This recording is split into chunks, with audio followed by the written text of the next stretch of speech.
We're looking at scenes from one of the earliest horror films ever made. The Haunted House, filmed in 1908, did not have a recorded soundtrack. One must wonder at the techniques the musicians of the time used to set the mood for these horrifying images.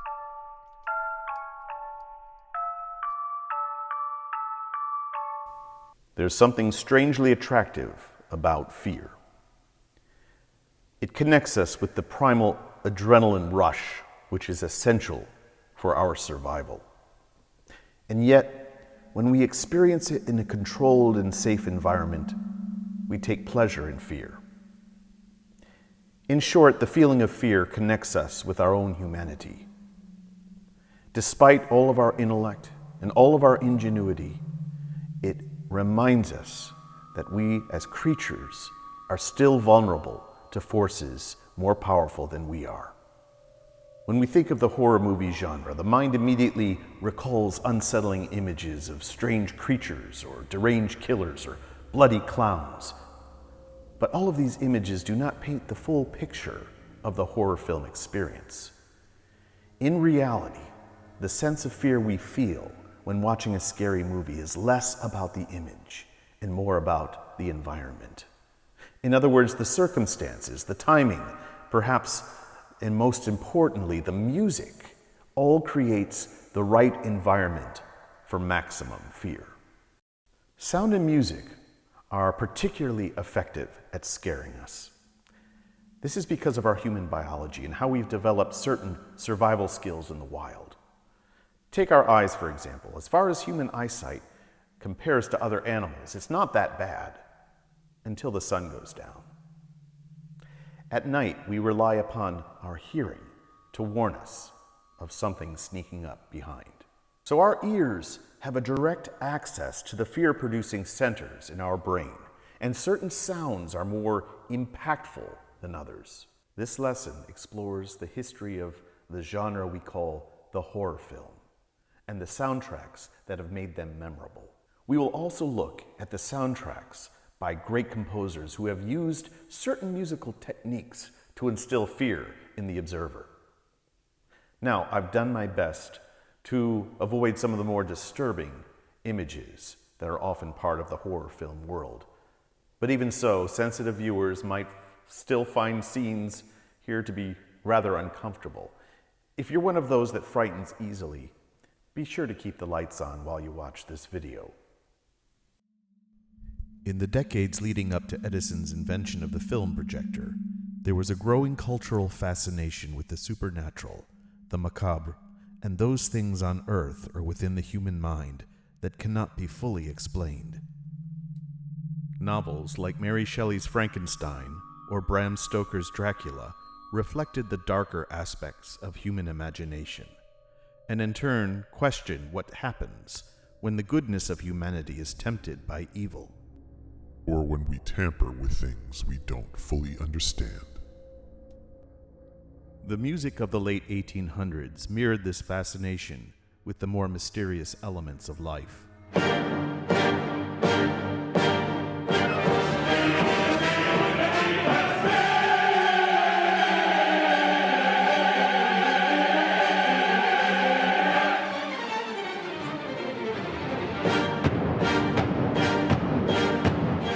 Composers attempted to write the darkest sounding music they could in order to convey the sound of fear.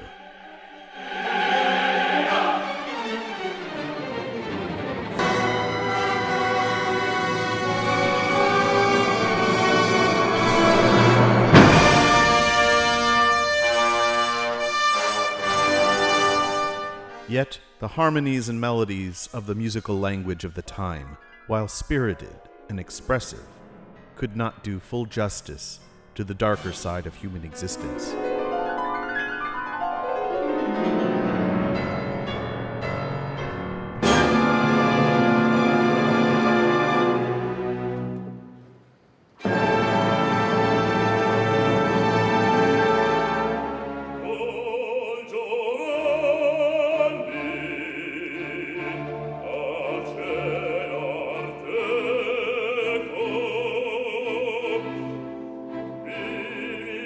Go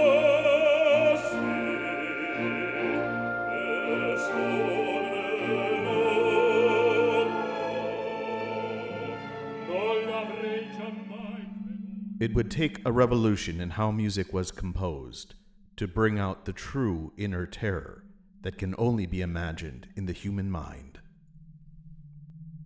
In the early decades of the 20th century, war, revolution, disease, and the rise of urban industrialism set the stage for a new artistic style that came to be known as Expressionism.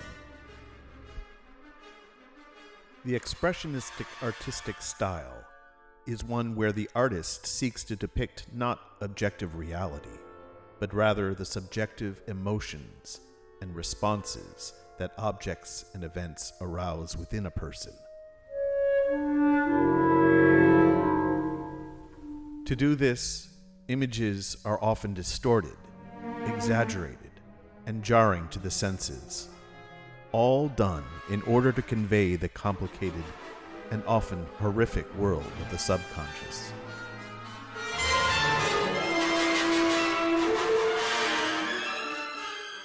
The Expressionists sought not to convey only the beauty of the world, but the ugliness as well, through an emotionally charged response.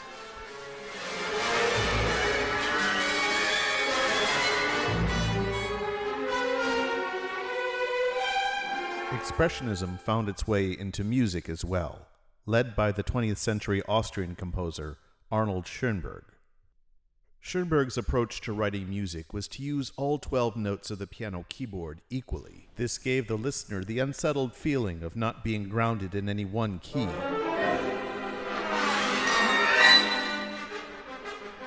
Schoenberg's music featured jagged melodies and dissonant harmony. In expressionistic music, instruments would go from quiet to piercingly loud in the blink of an eye.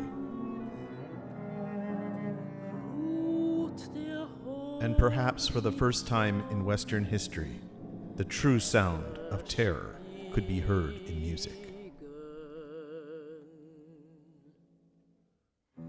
Aus dem Qualm verlorener Tiefen steigt ein Duft, Erinnerung, Mord und finstere, schwarze Riesenfalter töteten der Sonne Glanz. The objectives of the Expressionist movement also found its way into the earliest days of silent film. This is especially noticeable in the German cinema of the 1920s. Here, the aesthetic of Expressionism could be applied to the moving image in stunningly frightening ways.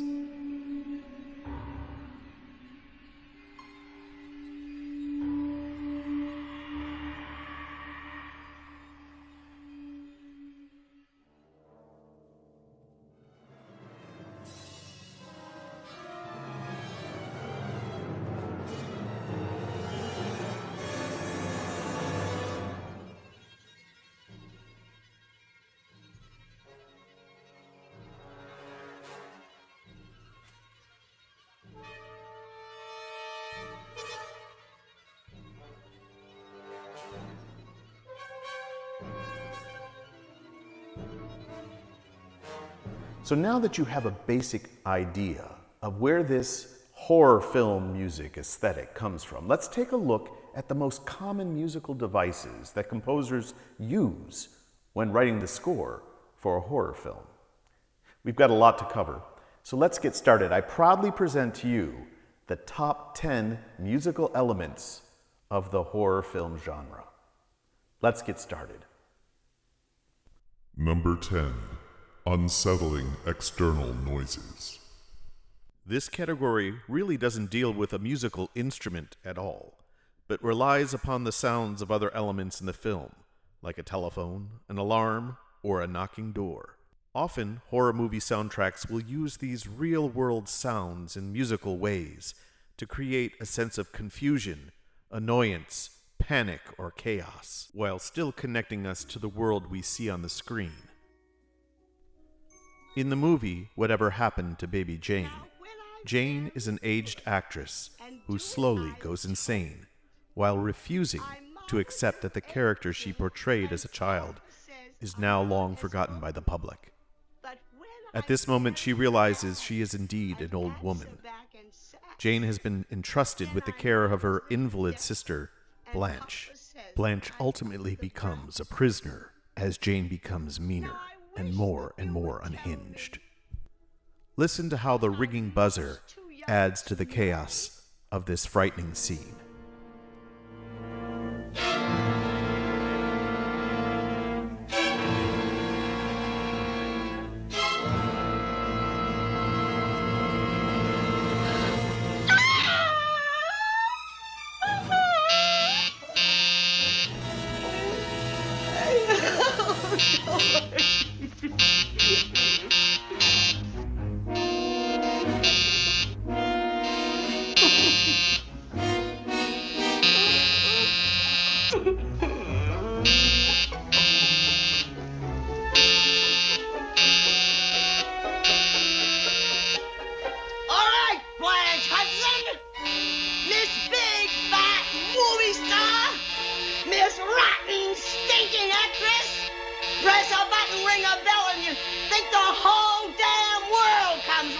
Don't you?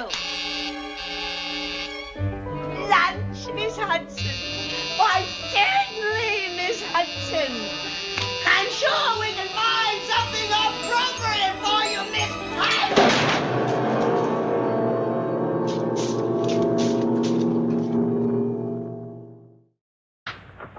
In the movie House on Haunted Hill, strange electrical noises add to the fear as these two characters search for a hidden room. Does it go anywhere? Lance! Lance!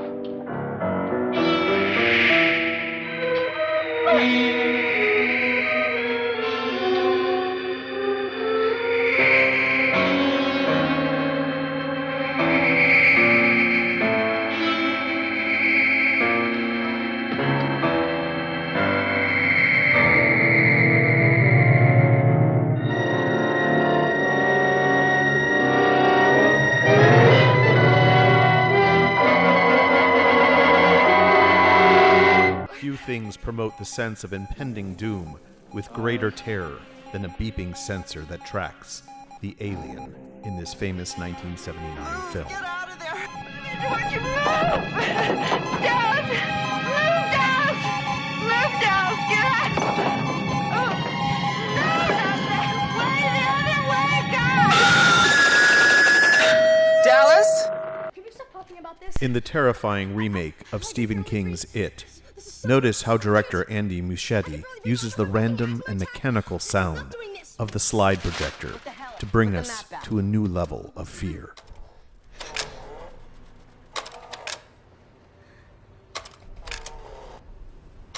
What happened? What's going on? I got it. Hold on. Guys.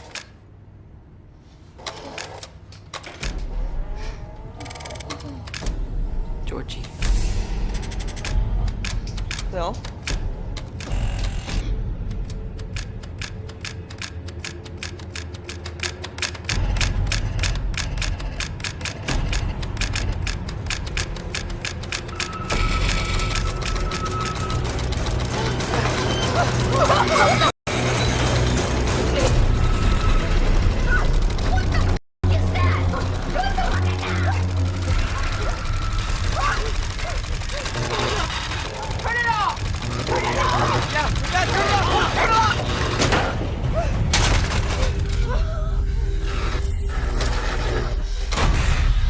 Number 9. Extended Techniques. In music, an extended technique is simply a method of playing the instrument that some might say is somewhat abnormal. When played correctly, a violin can sound like a violin, but when we play it with a different bowing or a special extended technique, it takes on a mysterious and frightening sound. When talking about string instruments, there are 4 primary extended techniques that are commonly used in horror films, either alone or in combination. The first is called glissando. Glissando is a method of playing whereby the performer slides from one note to another. This creates an almost sickly sound. perfect for the unsettled world of the horror film.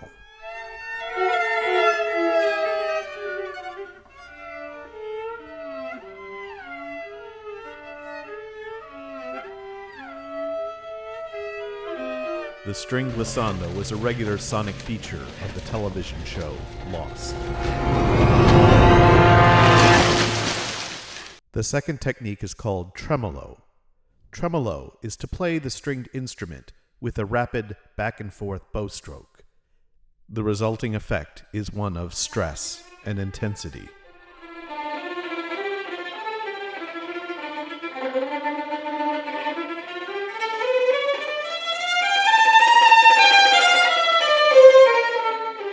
In the classic Stephen King thriller, The Shining, character Jack Torrance is feverishly typing away in isolation while slowly losing his grip on reality. His wife Wendy suddenly interrupts his work. Despite her cheerful demeanor, note how the tremolo strings tell us all is not well.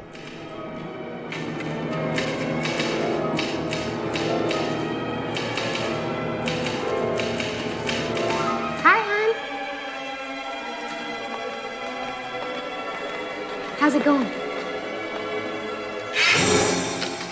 Fine. A third technique is something called sul ponticello, which is Italian for on the bridge. This technique requires the performer to bow the strings near the bridge of the instrument to create a glassy, spooky sound.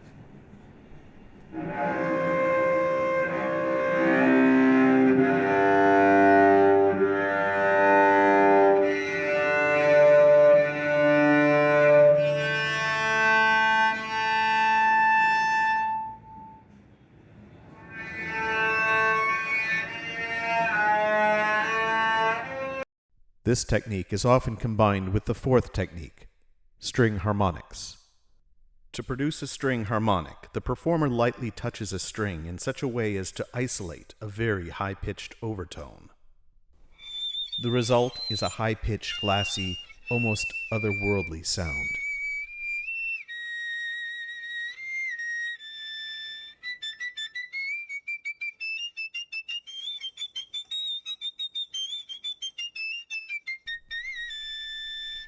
In the soundtrack to Pet Sematary, listen to how composer Elliot Goldenthal uses string harmonics to create tension in this scene.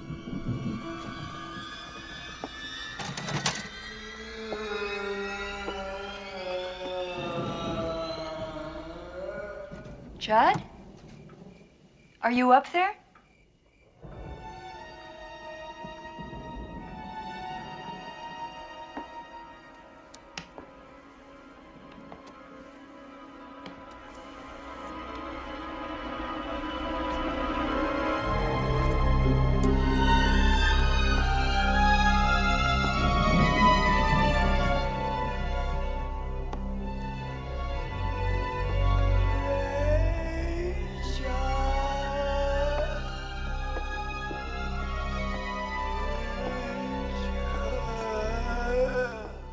In the heart-pounding 2019 film Us, composer Michael Abels uses a variety of these extended techniques to create the tension that comes when being stalked by the unknown. If y'all are out here trying to scare people, I think you picked the wrong house for that. Zora, put your shoes on. I asked you nice. Now I need y'all to get off my property.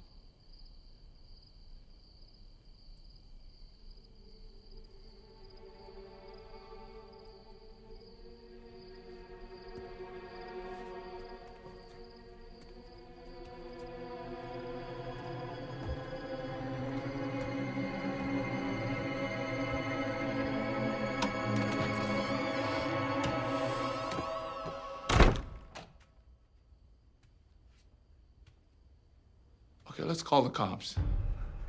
I did. They're 14 minutes away. What? 14 minutes?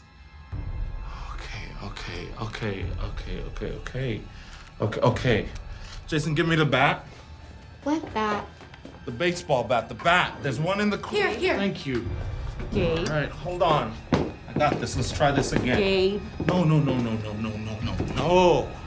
All right. Gabe! I got this.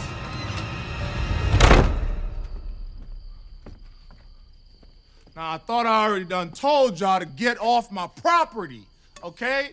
So if y'all want to get crazy, we can get crazy.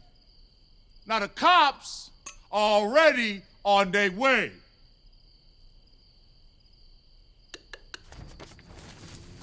Hey!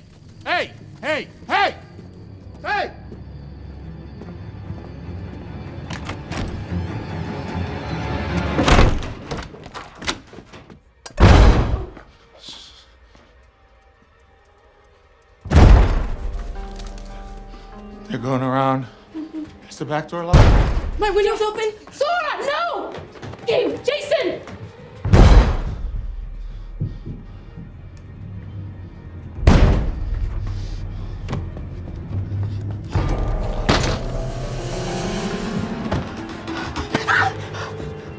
I'm serious, man! I will break your head! If I were you...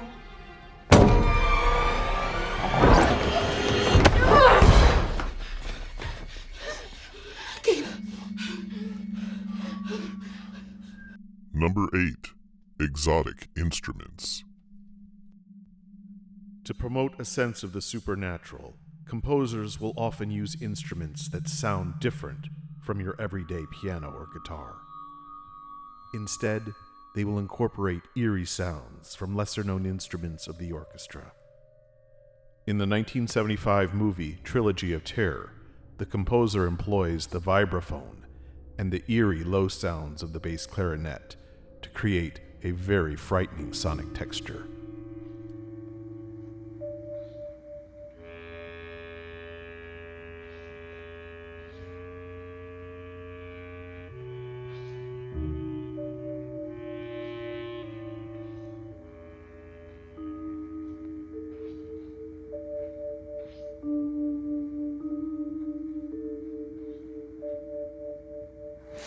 Wooden dolls do not move about.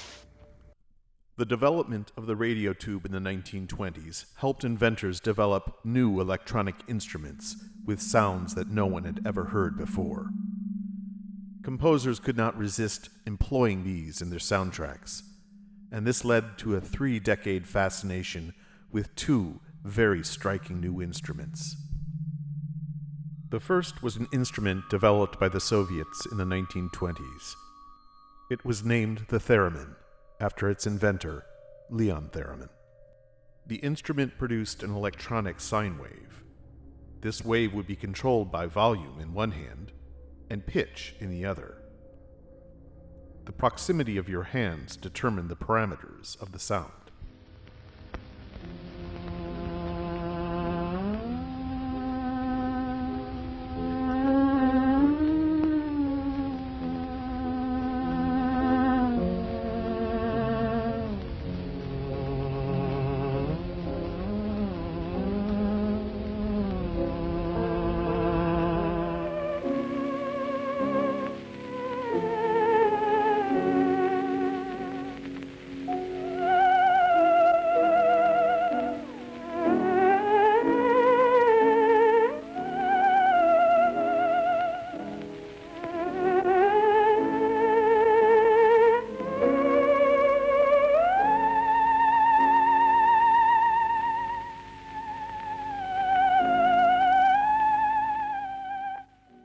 The theremin became popular in movies that dealt with outer space. The otherworldly sound frightened audiences with its unusual timbre.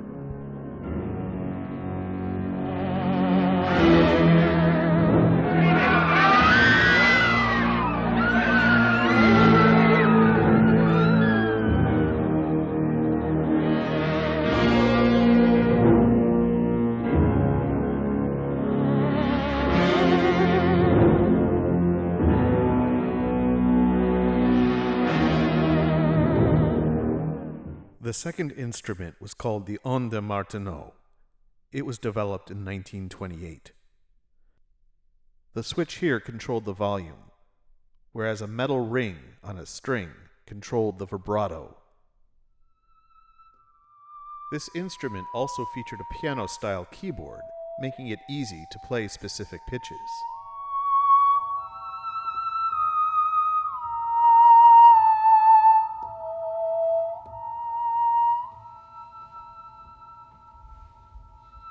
For me, the instrument comes from the war and the radio. After the horror of the two wars, I think it was really important for Matono to still believe in light, in humans, in love, and ideal sounds. Since then, the instrument never stopped being improved until now. It's a giant glissando that I can modulate in a very precise and infinite way with that ring and that little key on my left.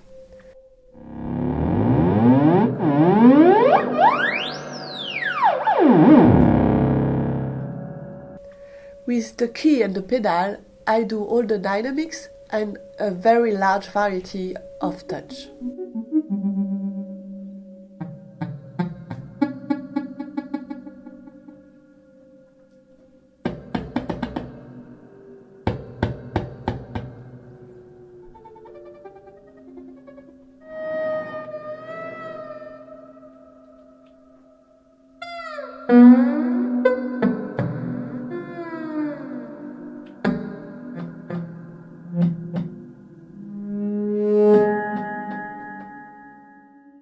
It's a monophonic keyboard which can do different vibratos.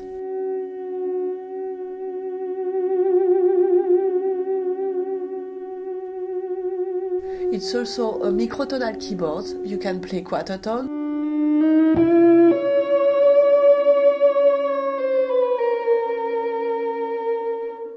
We can do battery of sounds to create polyphonic illusion. And a very specific kind of touch we call claquement.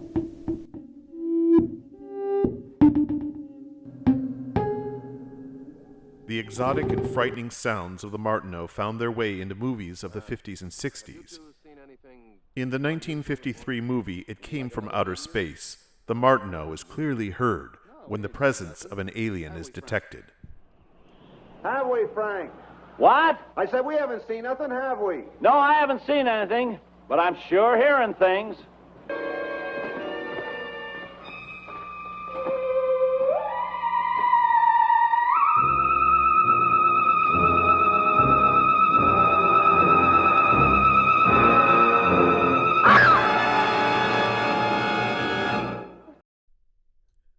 As the 20th century progressed, advances in computer music technology radically changed the film music industry. A handful of directors broke with the traditional orchestral soundtrack that had long been the standard for film music. Not only was this less costly for the film's budget, but it introduced new sound possibilities that could replace the overused sounds of the expressionist aesthetic. We begin to see this change in the 1970s with horror films like Phantasm or Halloween, which had soundtracks composed entirely of electronically generated sounds. The computer-generated music of today has radically changed how we perceive the horror film soundtrack. Composers now have a limitless number of sound possibilities to amplify a sense of fear in a movie scene. These include sounds that live in the space between what we call music and noise. For decades, sound design was securely rooted in the category of sound effects. The generated sounds of a lightsaber, a laser blast, or a subterranean ocean scene were important, but not considered part of the film score. In many of today's films, however, there are blurred distinctions between what we call sound design and what we consider music. In many cases, they are all part of one sonic canvas.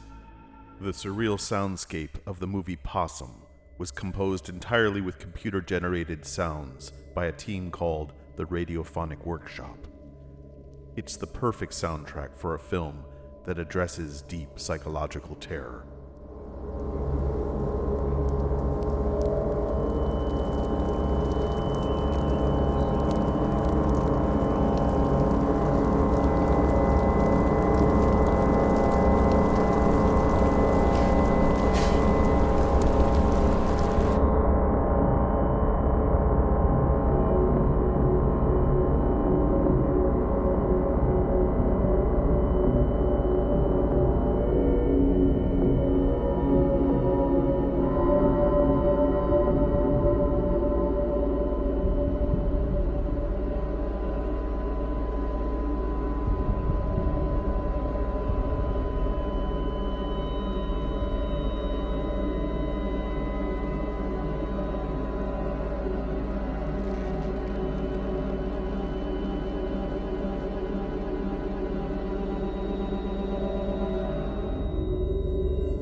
Number 7.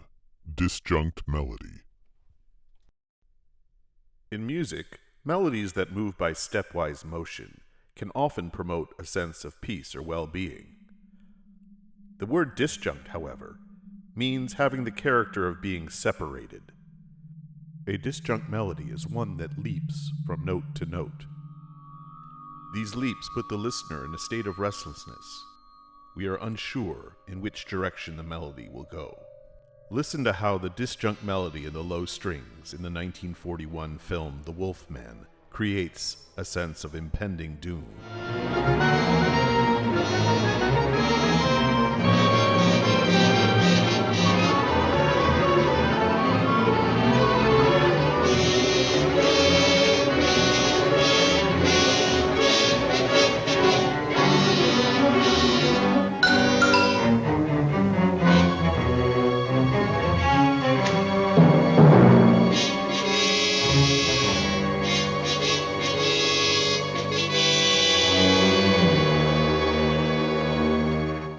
And listen to this example of a disjunct melody in the movie Psycho.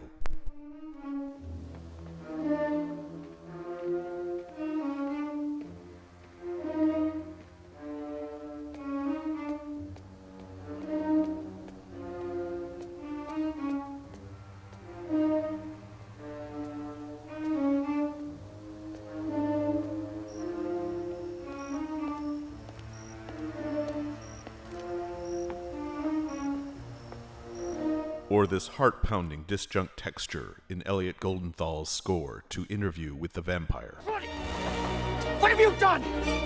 What you told me to do! Leave a corpse here to rot? I wanted her! I wanted to meet her! She's not! Well, this is the very house we live in! Do you want me to be a doll forever? Claudia, don't. Why not? Can't I change like everybody else?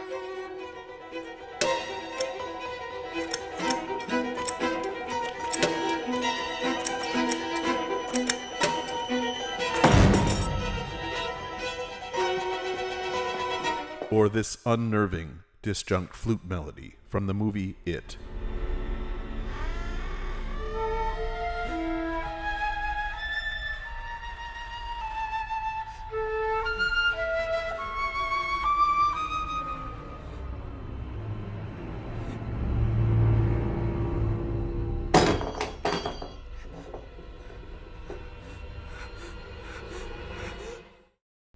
Number 6. The Ostinato. An ostinato in music is a musical idea that repeats itself over and over again for a certain kind of effect. Yes, I understand. Yes. And that's all. No, not with a real fire. Strings in unison. Ostinato on A, like this. Next measure's rising.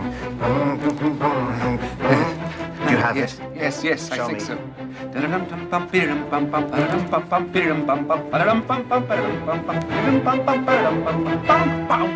It's wonderful. The repeating notes of the ostinato provide an ever-present tension to whatever is happening in the scene. The continuous motion of this ostinato evokes a kind of unseen movement. We sense something is drawing near, like this creature from the Black Lagoon.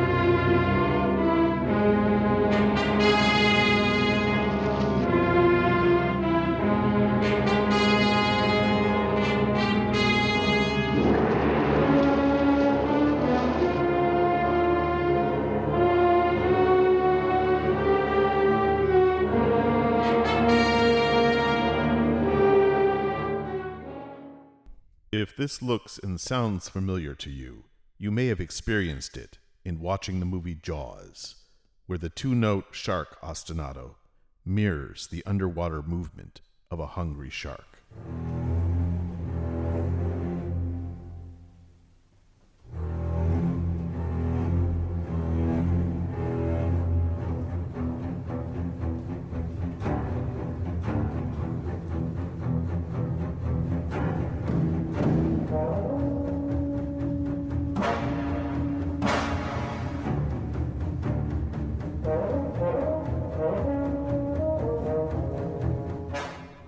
But the ostinato also has the ability to change our perception of reality.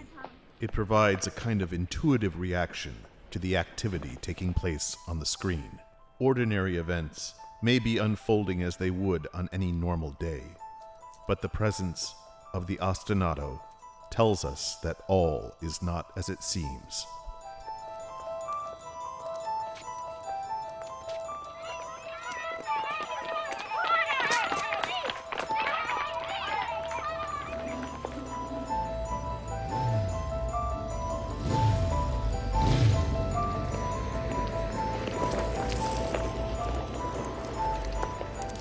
There's not a day in my life that I don't feel like a fraud.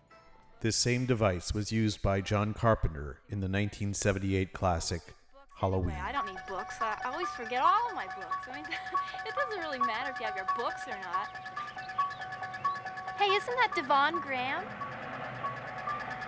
I don't think so. I think he's cute. Hey, jerk! Speed kills!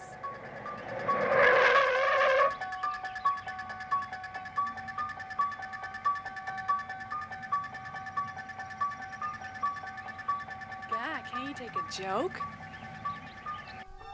Carpenter also uses a second ostinato device. This one achieves a darker, more sinister effect. Here, the slow-moving ostinato patiently descends into the lower register of our musical perception, as if predicting that this day is about to get much, much worse. Don't forget to drop the key off at the Myers place. I won't. They're coming by to look at the house at 10:30. Be sure to leave it under the mat. Promise.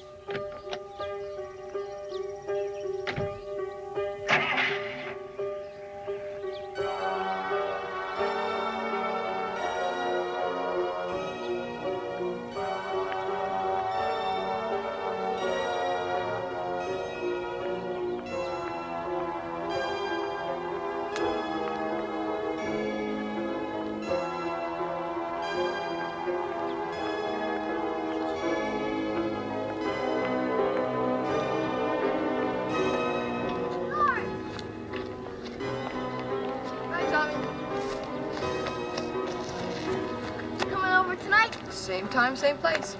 Can we make jack-o'-lanterns? Sure. Can we watch the monster movies? Sure. And this ostinato from Candyman speaks for itself. Candyman. Candyman?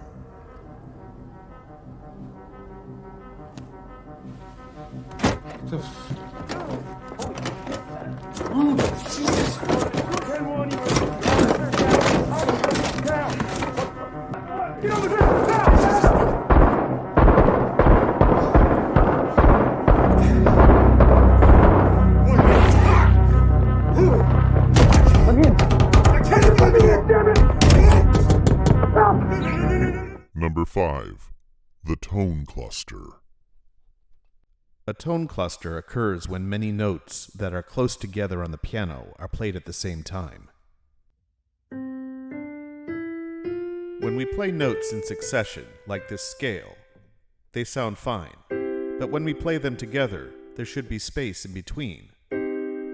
However, when we play notes together that are next to each other on the piano keyboard, the effect is harsh and dissonant and unnerving. This is called a tone cluster.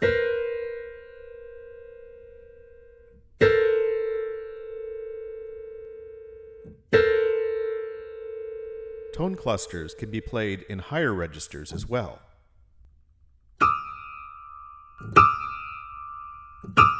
The piercing of extremely high registers can be very effective. But just as effective are tone clusters in the lowest registers. These create a feeling of deep unrest.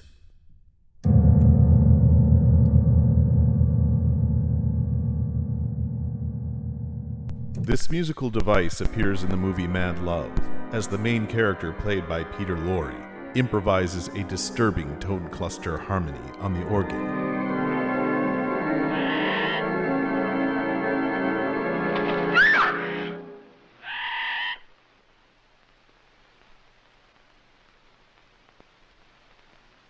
A tone cluster is also used in the movie Night of the Living Dead to create a feeling of panic or chaos. Look, there comes one of them now.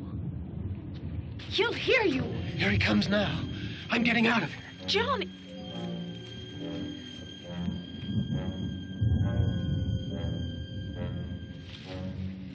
Oh! No! No! Johnny! Help me!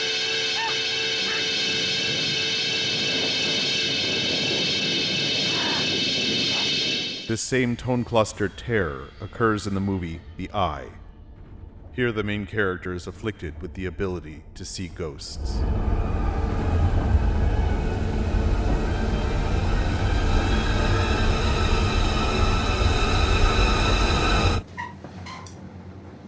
The tone clusters in the movie The Last Winter reflect the same feeling that one has when facing total annihilation. That is happening out here. What if the very thing we were here to pull out of the ground were to rise willingly and confront us? What would that look like? This is the last winter. Total collapse. Hope dies. Number 4. Swirling and sliding microtones. A microtone is a musical interval that is extremely small. So small that we have a difficult time making sense of it. In Western tonal music, between the octave of the two notes we call C, we find an even division of 12 individual pitches. The smallest possible interval to play on the piano is something we call a semitone or half step. While this is a dissonant interval, it's something our ears are used to hearing. Microtones live between the keys of a normal piano. To play them, you need a special keyboard, like this organ from the 16th century. Note the strange sound of some of these pitches.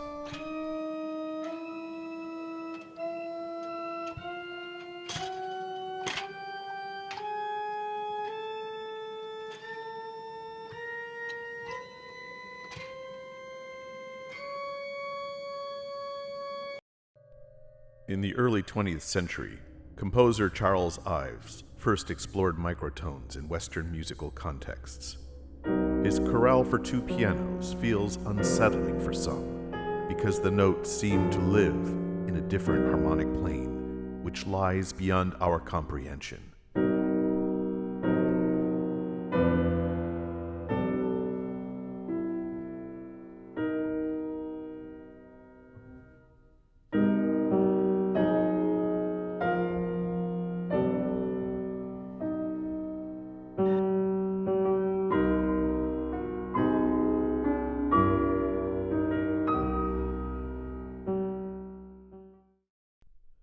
Composers often use sustained microtones in the upper register of the string section. Here they move up and down and often clash with each other in order to create a feeling of instability, delusion, or even insanity. In the 1976 thriller, Alice, Sweet Alice, composer Stephen Lawrence employs these swirling microtones quietly in the highest register for an extremely unsettling effect.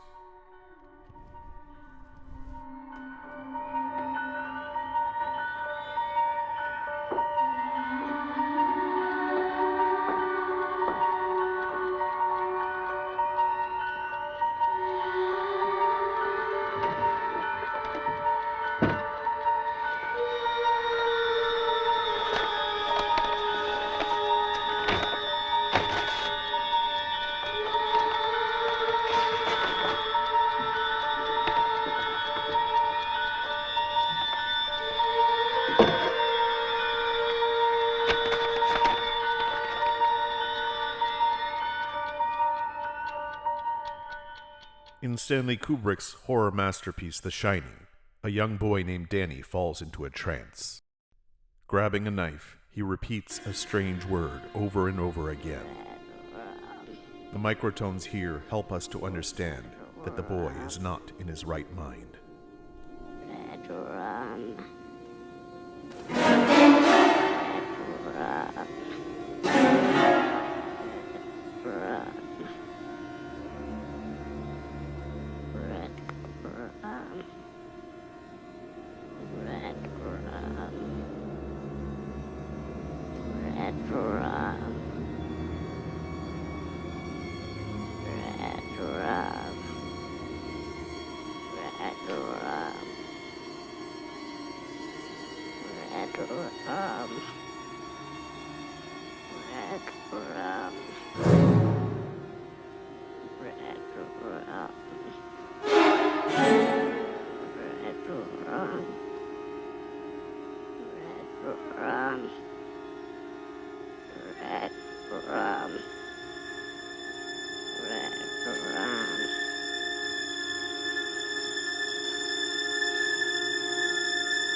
Composer Jed Kuzel uses swirling microtones for a similar effect in the chilling 2014 film about an unseen monster named the Babadook.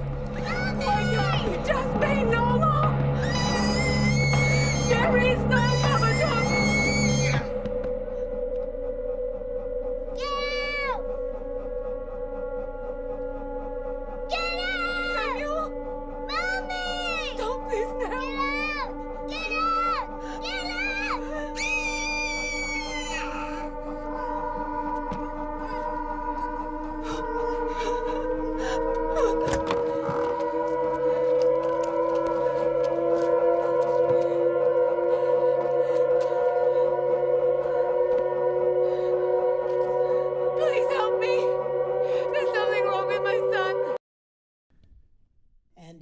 In this spine-chilling scene from the film, It Follows, the main character, Jay, is plagued by strange visions that someone or something will not stop following her.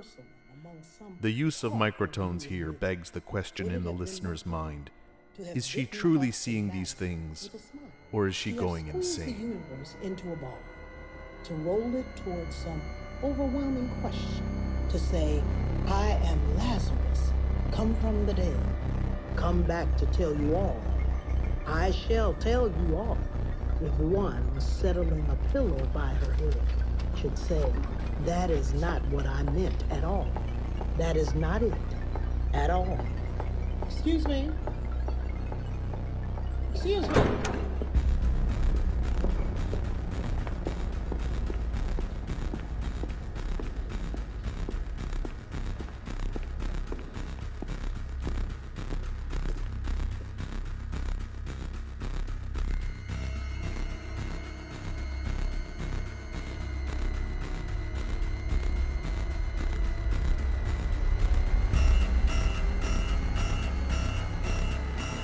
Hello? Hello?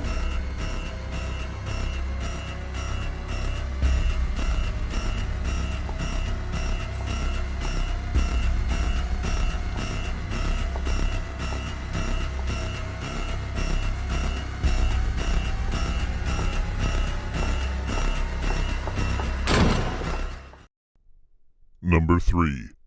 The Drone.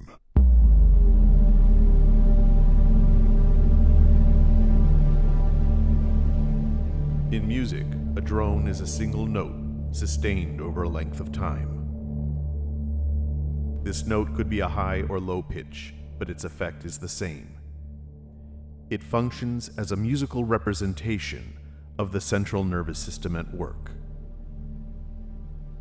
When you anticipate a threat, your body enters a state of heightened alert called the acute stress response. This prepares your body for a fight or flight response to the impending threat. As a response, your muscles tighten, your blood pressure goes up, and your sympathetic nervous system floods the body with adrenaline. The musical drone keeps your body in this state of high alert because you sense its presence in the musical score.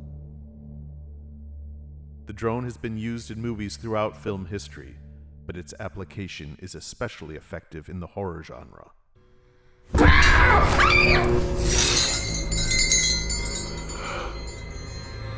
In the movie Don't Breathe, 3 amateur burglars stumble upon the wrong house to rob. The drone here is a reflection of the flight or fight response.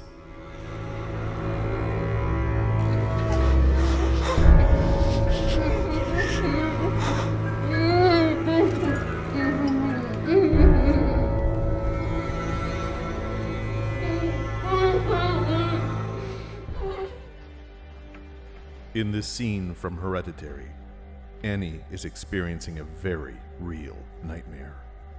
Note how the drone underscores the tension she's feeling in this scene.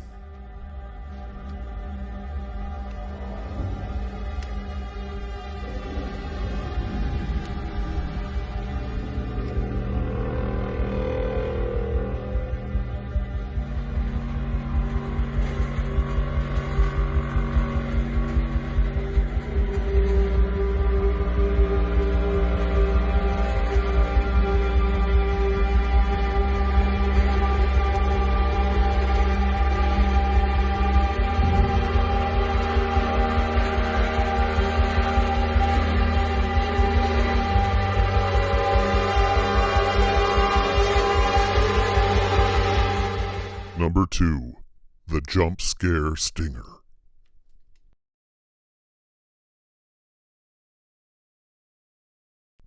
Nothing screams horror movie like the obligatory jump scare. The pervasive use of this technique to startle can indicate the artistic mark of a genius or the cheap cliché of an amateur. In either case, no jump scare would be complete without the accompanying sound referred to in the industry as a jump scare stinger. A stinger is any loud and percussive sound that is used to enhance the startle effect that's taking place on the screen. A jump scare stinger can be a variety of sounds, but the best ones tend to be strange, loud, and a direct assault on our sense of hearing and musical perception. Here are just a few examples.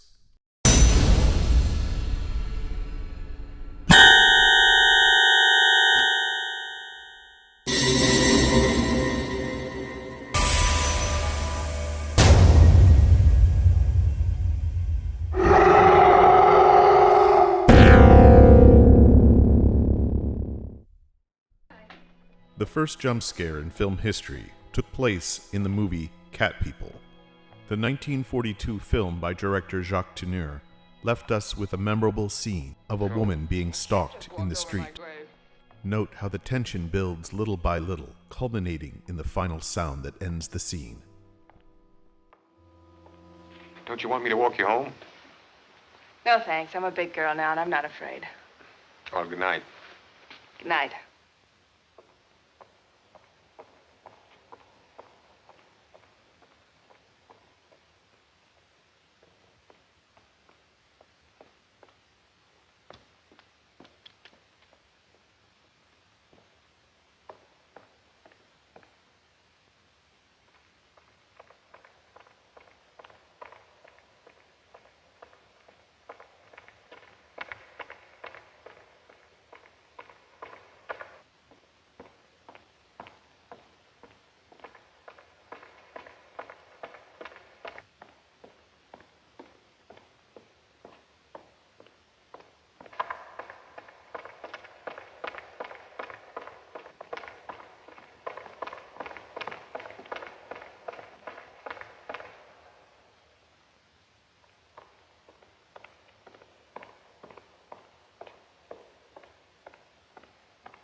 Climb on, sister. Are you riding with me or ain't you? Early uses of this device in the 50s and 60s consisted of clashing chords played by an orchestra. Often the trumpets played in a loud and brassy way to emphasize the high timbres of the attack. Does it sound different to you? This is the case in the 1959 movie House on Haunted Hill.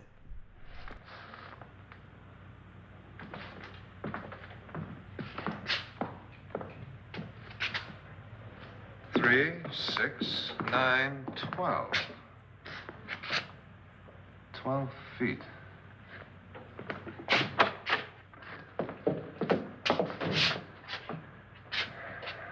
Three, 6. Now I'm gonna knock on the other wall. When you hear me, you knock on this wall.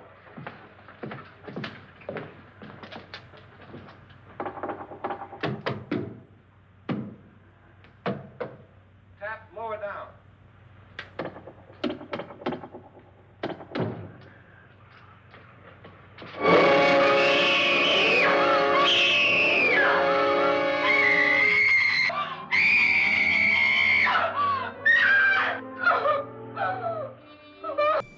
The use of the orchestral stinger continued on into the 80s. This famous scene from the movie Poltergeist uses an orchestral stinger with added percussion for an extra startle effect.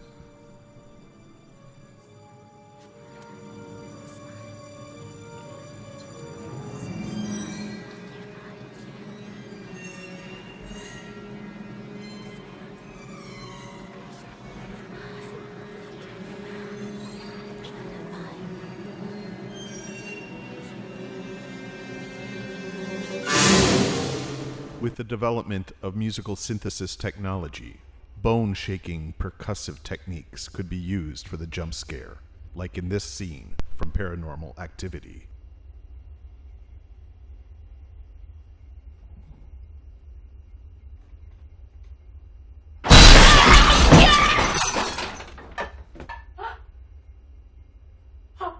This use of sonic contrast, going from extremely quiet to extremely loud, can emphasize the startle effect. This technique is used in one of the most frightening jump scares in movie history, from the movie Insidious. I saw something today. I thought it was a little boy. I followed it into Dalton's room, but it wasn't a child. It was something else. So what, you just brought a priest in to get rid of it? I didn't know what else to do, Josh. Come on, Renee. When's the last time you went to church? What's happening to Renee is real. I've seen it for myself. I came today because last night I had a dream about this place. I was in this house, but it was late at night. I was afraid.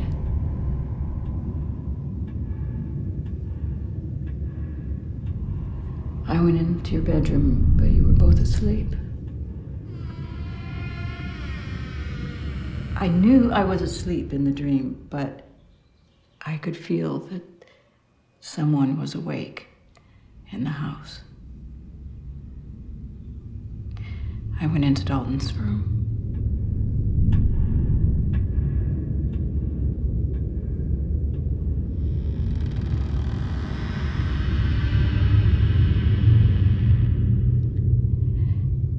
There was something in there with him. It was standing there in the corner.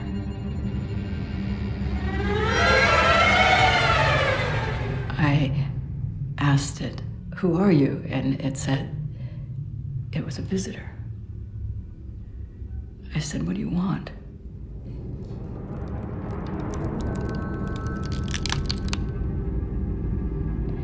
It said Dalton.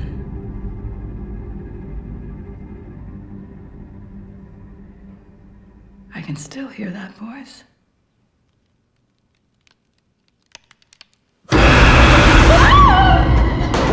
What? It's here!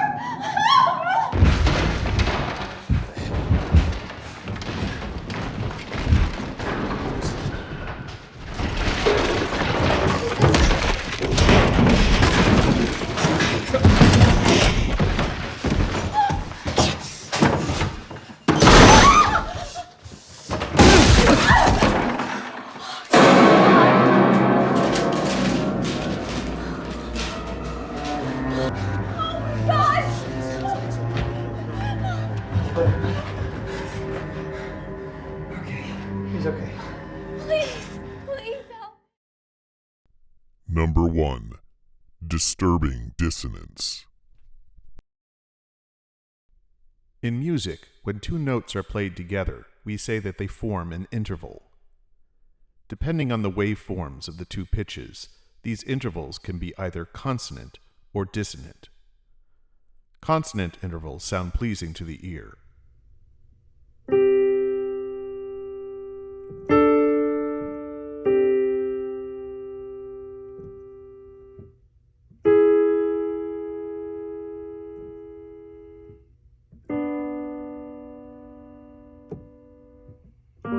However, when two notes have waveforms that do not go well together, they create a dissonant interval. These sound harsher to our ears and create a feeling of tension.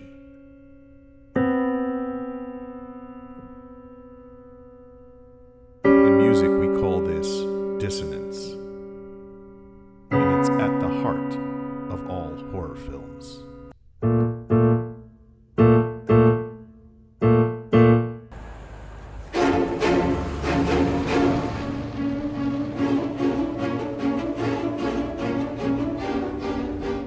The unrelenting dissonant chords of Bernard Herrmann's soundtrack to Psycho provide an ever-present tension throughout the film. Have a look at those papers, Charlie. The biting dissonance of the strings in the iconic shower scene from this film set in motion a new use of dissonance that would impact the experience of horror film music for generations to come. Listen to the notes of this score and how their waveforms clash in decidedly irreconcilable ways.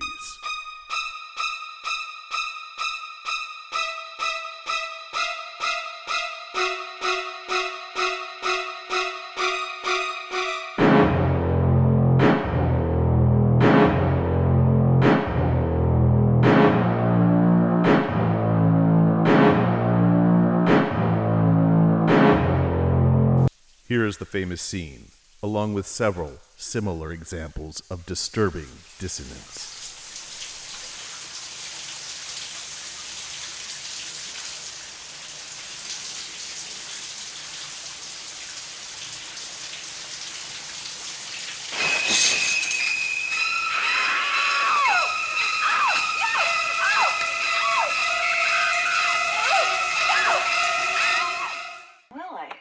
Check and make sure she's not still there, huh?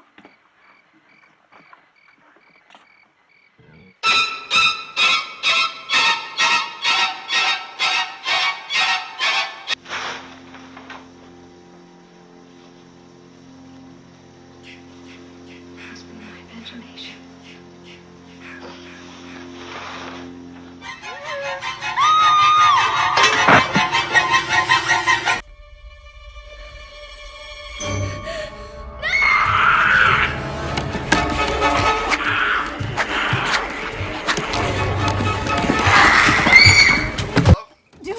Sydney, where are you? I'm at Kirby's. The killer is here. I need your help. I'm on my way. Okay. Sydney!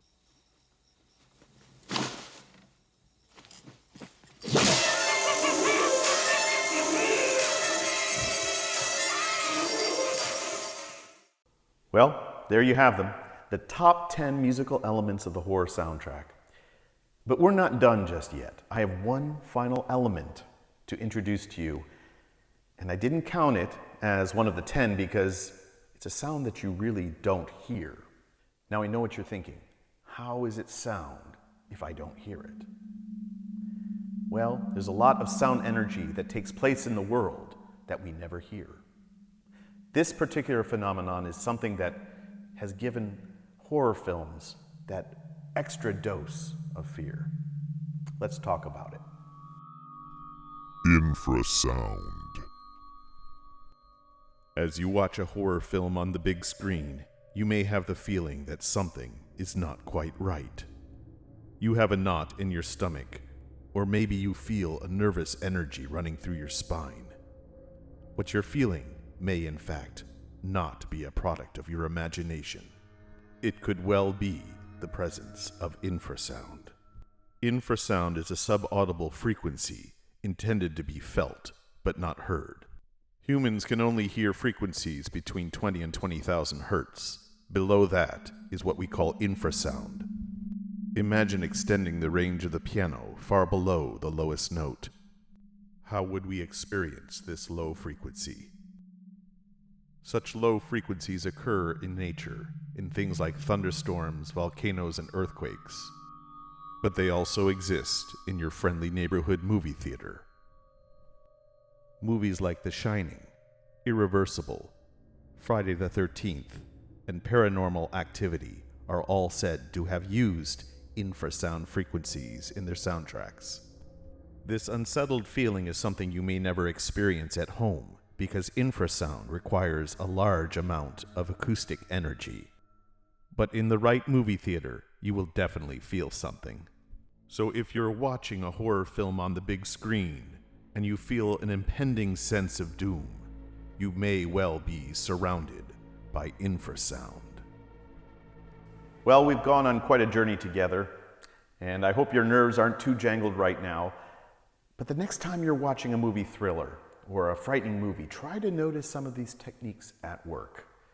Maybe then you might not feel so completely and utterly terrified.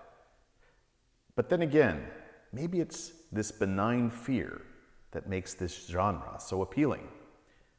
You'll have to answer that for yourself. As for me, I'm off to investigate some quieter and more gentle movie scenes to calm my nerves. But as always, don't close your eyes at horror films. Keep your eyes, and especially your ears, on the big screen. We'll see you next time.